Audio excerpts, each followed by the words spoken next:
como profeta no lugar dele. Imagine Elias. Então Deus vai colocar outro no meu lugar. Por quê? Porque a obra de Deus continua. Então existiu um tempo determinado para Elias passar, e depois a obra de Deus ela continua. Então ia ter o quê? Ia ter que ter mais um. E Elias, olha só que partiu Elias dali. Por quê? Porque Elias ele passou por um processo aonde todos nós conhecemos a história de Jezebel, que mandou o quê? Matar Elias.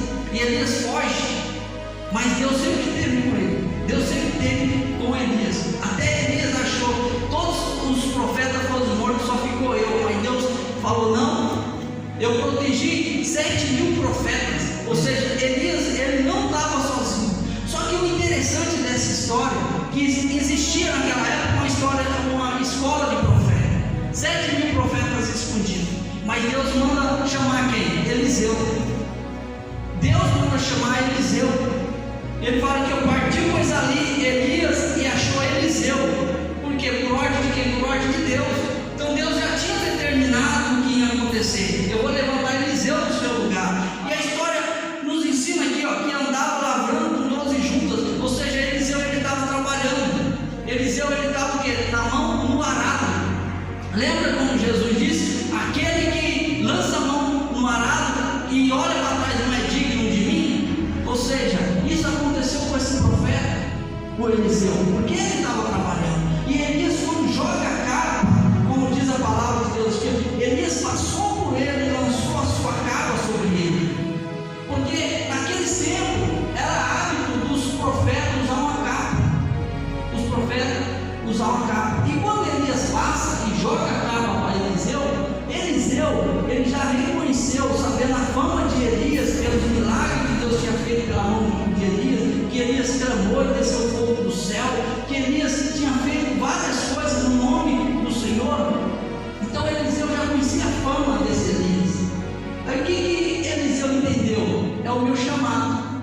Ele jogou a capa, ou seja, ele quer que eu siga ele. Então Eliseu ele reconhece isso. Ele fala: então o que Eliseu faz? Então deixou ele os bois. E após Elias disse: deixe-me beijar meu pai e minha mãe.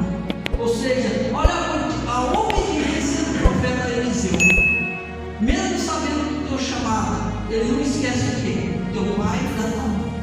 Que são os princípios o quê? Honra o teu pai e suas mães, que os seus dias prolongarão. Ou seja, é mandamento isso. E Eliseu ele cumpre isso, mesmo sabendo da responsabilidade, da importância do chamado dele. Ele não esquece de quem? Do seu pai e da sua mãe. Então ele vai lá e pede ainda para o profeta Elias: deixa eu ir. Ou seja, já reconhecendo Elias como que? Como o Senhor dele, já reconhecendo Elias como profeta. Então ele fala: deixa eu seguir. Não, deixa eu beijar meu pai e minha mãe. Então a palavra de Deus ela nos dá uma direção aqui, o quê? De obediência. Por isso que eu disse desde o início de tudo, que nós temos que obedecer a Deus. E Jesus disse: aquele que me ama faz o quê? Me obedece. E Eliseu, um profeta de Deus, disse aqui. Então deixou os bois, correu após Elias e disse: deixa-me beijar meu pai e minha mãe. Então eu te seguirei. E disse: vai, volta, pois o que eu fiz. E voltou, pois, e seguiu, e tomou os seus bois. Então Eliseu ele pega tudo aquilo que ele estava usando para trabalhar. Ele pega os seus bois e mata. Ele mata 2 bois. Ele pega os artefatos de madeira que ele estava arando a terra. Ele quebra aquilo ali. Ele faz uma fogueira e assa aquela carne e distribui ao povo. Então ele reconhece que Deus me chamou, porque Deus tem coisa melhor para mim. Então ele reconhece que aquilo que faz parte do meu passado não quer dizer mais nada para mim. Eu estou deixando para trás. Então não existe possibilidade de eu voltar para aquilo da onde que Deus me tirou. Então nós temos essa consciência. Quando Deus tira a gente de algo, Deus não quer que nós retrocede. Deus não quer que nós voltemos atrás. Deus quer que a gente obedeça a Ele, siga o caminho dele, porque Ele sabe o que é melhor para nós. E Eliseu ele não está nem aí o que os outros vão dizer.